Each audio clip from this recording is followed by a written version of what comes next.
Assalamualaikum warahmatullahi wabarakatuh. Perkenalkan, nama lengkap saya Zaini Saima, NIDN 0715077204, dosen tetap program studi ilmu hukum Universitas Islam Madura.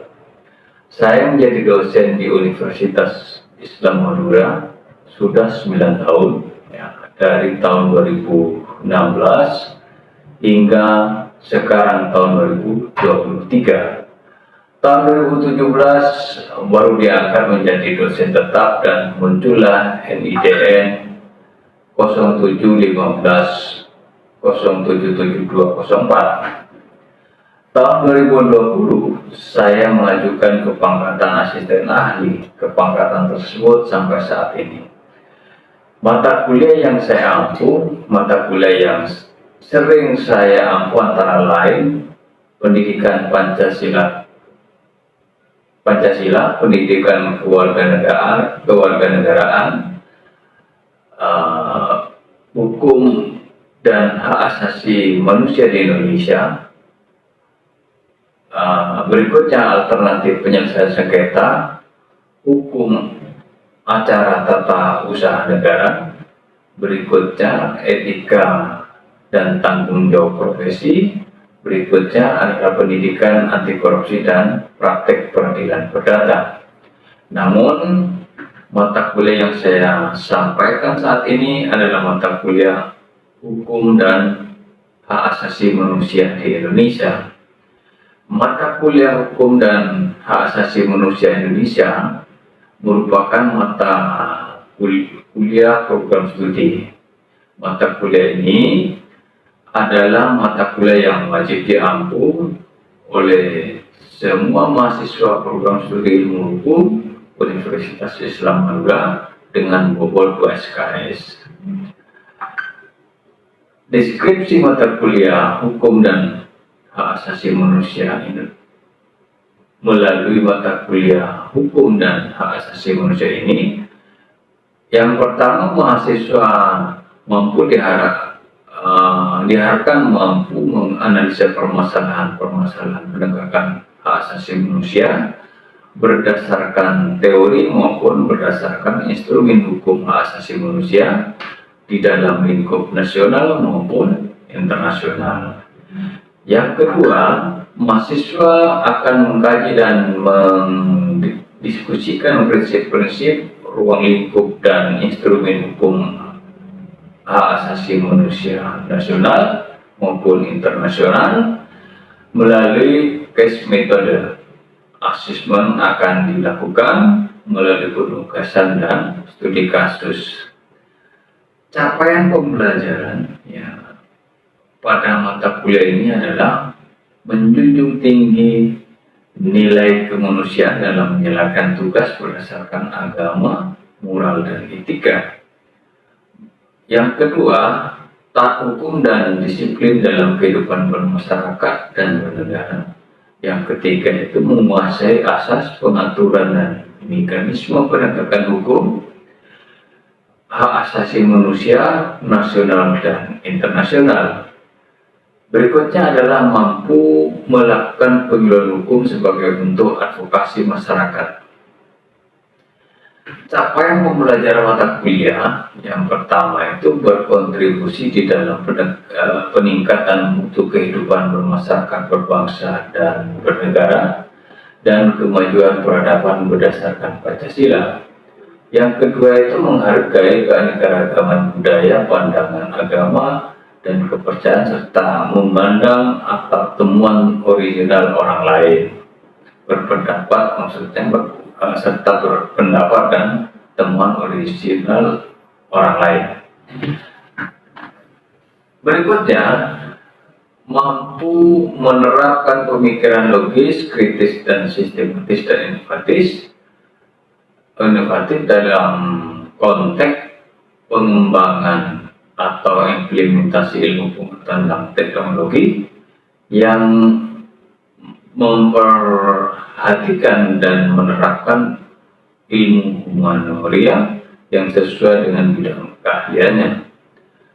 uh, materi pembelajaran atau materi kuliah ya. Pertama, perkenalan perjanjian kontrak perkuliahan serta pengantar singkat mata kuliah, mulai dari pengertian, fungsi, tujuan, dan hukum hak asasi manusia. Yang kedua, ruang lingkup hukum hak asasi manusia. Yang ketiga, sejarah hukum hak asasi manusia. Yang keempat itu hubungan antara hukum, HAM, negara, dan demokrasi. Yang kelima itu dimensi hak asasi manusia, pengaturan hukum hak asasi manusia nasional dan internasional, perlindungan dan penegakan hak asasi manusia. Konsep yang berikutnya itu pelanggaran hukum hak asasi manusia, kasus-kasus hak asasi manusia di Indonesia, kasus-kasus hak asasi manusia di dunia. Sistem penilaian yang digunakan, penilaian acuan patokan dengan rentan penilaian sebagai berikut. Kuis 10%, tugas mandiri 15%, praktikum 15%, UTS 20%, UAS 30%, total semuanya 100%. Dan setiap mahasiswa harus meraih nilai minimal D untuk masing-masing CPMK. Jika tidak, maka dilakukan penugasan untuk perbaikan CPMK tersebut. Metode pembelajaran, metode perkuliahan yang digunakan yaitu metode problem basic learning ya. Mahasiswa belajar menggunakan masalah sebagai basis pembelajaran. Dosen bukan mengajar tetapi memfasilitasi mahasiswa belajar. Strategi pembelajaran, pelaksanaan perkuliahan dikombinasikan dengan tutorial. Perkuliahan dilakukan oleh dosen penanggung jawab mata kuliah sebanyak 6 kali untuk memberikan orientasi materi perkuliahan berpokok bahasan. Sedangkan tutorial dilaksanakan sebanyak 8 kali.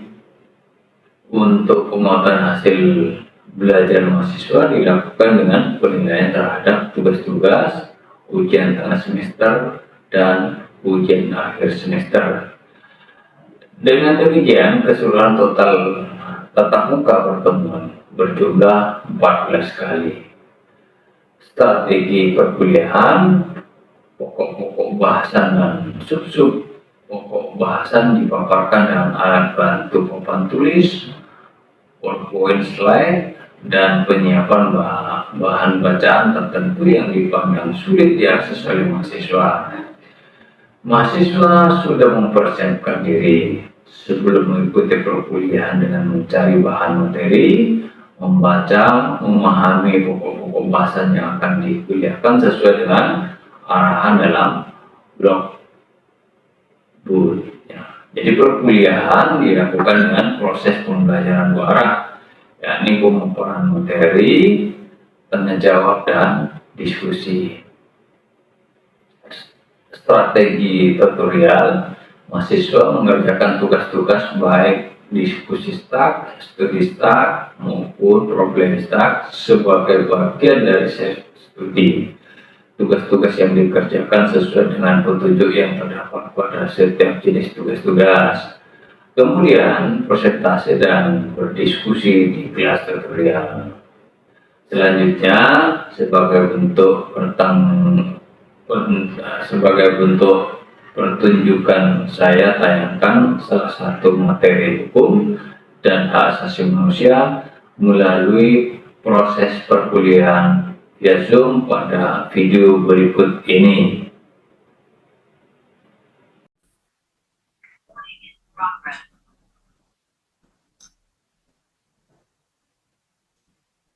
Baik, assalamualaikum warahmatullahi wabarakatuh.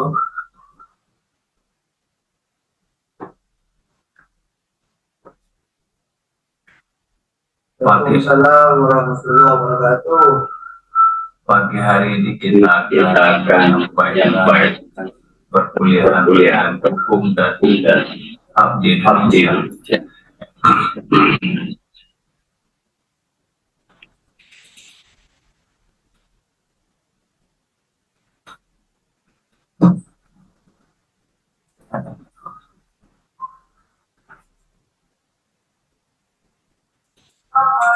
Jadi munculnya istilah hak asasi manusia itu ya adalah hak yang sesungguhnya tidak dapat diganggu. Yang kedua adalah hak sipil atau hak politik ya. Dan berikutnya itu adalah sosial ekonomi dan budaya, dan berikutnya itu adalah anti diskriminasi dan bias gender. Nah, hak asasi manusia sebagaimana Undang-Undang 39 tahun 99 adalah seperangkat hak yang melekat pada hakikat dan keberadaan manusia itu sebagai makhluk Tuhan yang Maha Esa dan merupakan anugerahnya yang wajib dihormati, dijunjung tinggi dan dilindungi oleh negara, hukum dan pemerintah, dan setiap orang demi kehormatan serta perlindungan dan martabat manusia. Itu disebutkan di dalam pasal 1 Undang-Undang 39. Nah, apa saja unsur hak asasi manusia itu ya, HAM itu tidak perlu diberikan, dibeli atau diwariskan. Itu hak asasi manusia itu adalah bagian dari manusia secara otomatis. Hak asasi manusia itu ya berlaku untuk semua orang tanpa melindungi jenis kelamin, ras, agama, etnis, pandangan politik, atau asal usul sosial bangsa. Jadi hak asasi manusia itu tidak bisa dilanggar. Tidak seorang pun mempunyai hak untuk membatasi dan melanggar hak orang lain. Orang tetap mempunyai hak asasi walaupun sebuah negara membuat hukum yang tidak melindungi hak asasi manusia. Nah, oleh karena itu, inti objek dari HAM itu adalah hukum tersendiri dan lembaga yang ada, misalkan Undang-Undang 39 tahun 99 tentang hak asasi manusia itu, dan Undang-Undang nomor 20 2000 tentang pengadilan HAM, dan Komnas HAM dan seterusnya itu. Jadi inti objek hak asasi manusia itu adalah hubungan antar negara dan warga negara. Jadi hak asasi manusia memasuki wilayah publik karena mengatur hubungan negara dengan warga negara. Jadi kekuasaan dan hak asasi manusia itu adanya ketimpangan kekuasaan dan posisi rakyat yang lemah, maka rakyat harus dilindungi dengan hukum dan hak asasi manusia. Ada batas-batas di mana negara tidak boleh menyuruh rakyat atau ada yang tidak boleh dilanggar oleh negara, yaitu hak asasi manusia. Jadi hak asasi manusia itu sebagai pelindung agar hak-hak tertentu rakyat tidak dilanggar oleh negara. Nah, jadi sesungguhnya ini adalah perjuangan yang begitu panjang ya, mulai di abad 12 itu ya, di mana ada piagam Magna Carta, ada Petition of Rights, ada Bill of Rights, ada deklarasi kemerdekaan Amerika. Nah, ini perjuangan yang luar biasa, yang dimana perjuangan hak asasi manusia ini berangkat dari karena rakyat adalah lemah dibandingkan dengan negara. Di Indonesia, ya, hak asasi manusia itu sudah dicantumkan di Undang-Undang Dasar kita atau yang kita kenal dengan Konstitusi kita 1945 itu, ya, itu yang pertama. Yang kedua, ada Undang-Undang 39 tahun 99 tentang hak asasi manusia dan Undang-Undang nomor 26 tahun 2000 tentang pengadilan hak asasi manusia. Nah, di mana itu latar belakang, ya, di mana ada liberalisme dan sosialisme itu banyak yang tentu diukur dengan apa namanya, kekuatan negara dan lemahnya rakyat sebagai pencari hak hakikat dari manusia itu. Nah, jadi Undang-Undang 39 tahun 99 itu adalah produk pasca reformasi sesungguhnya. Jadi jawaban atas tuntutan reformasi itu untuk menjamin hak asasi manusia dan membatasi kekuasaan yang otoriter. Nah, Indonesia telah mengalami masa itu, ya, kekuasaan otoriter itu 32 tahun. Indonesia telah merasakan bagaimana kekuasaan yang dikendalikan secara otoriter itu oleh pemerintah yang berkuasa. Oleh karena itu, berangkat dari berpikir yang menginginkan agar hak asasi manusia itu dijamin oleh negara, maka lahirlah Undang-Undang Hak Asasi Manusia nomor 39 tahun 99 tentang HAM itu. Nah, itulah gambaran betapa hak asasi manusia itu adalah dalam sejarahnya jauh sebelum Indonesia merdeka. Jadi perjuangan itu dimulai dari Eropa, atau di abad 12 hingga sekarang, dan alhamdulillah Indonesia telah menyatakan dirinya di dalam konstitusi bahwa hak asasi manusia itu berada di dalam undang-undang dasar kita atau hukum dasar kita. Nah, itulah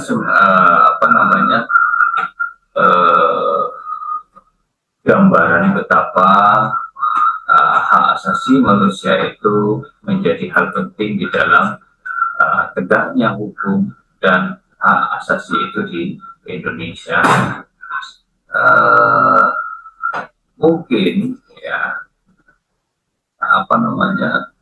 karena ada beberapa cara seseorang atau orang warga negara atau setiap orang itu untuk menikmati hidup itu ada merasa tidak nyaman, sehingga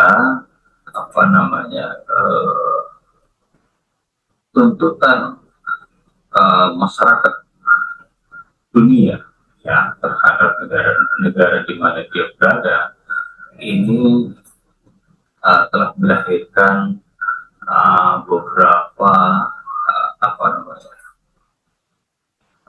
pengakuan hak, ya, seperti yang saya sebutkan tadi, di mana pengakuan hak itu, ya, seperti misalkan saya contohkan di pasal 9, ya, hak untuk hidup. Jadi setiap orang berhak untuk hidup dan mempertahankan hidup untuk meningkatkan taraf kehidupannya. Ini diatur di dalam konstitusi kita. Nah, oleh karena itu, ya, setiap orang berhak untuk hidup tentram, aman, damai, bahagia, sejahtera, lain batin, ya, dan atas lingkungan hidup yang baik dan sehat. Ini yang diinginkan oleh hak-hak mendasar setiap orang yang ada di dalam sebuah negara. Saya kira itu adalah pertemuan kali ini ya berkaitan dengan penegakan hukum dan hak asasi manusia di Indonesia. Jika ada prolognya ini ada pertanyaan, jika ada prolog ini ada pertanyaan, saya persilahkan kepada para mahasiswa untuk mengajukan pertanyaan atau cukup disampaikan di link yang kita sudah sediakan. Kalau tidak ada, kita cukupkan. Tidak ada ya? Baik, kalau tidak ada, kita cukupkan. Saya akhiri. Wassalamualaikum warahmatullahi wabarakatuh.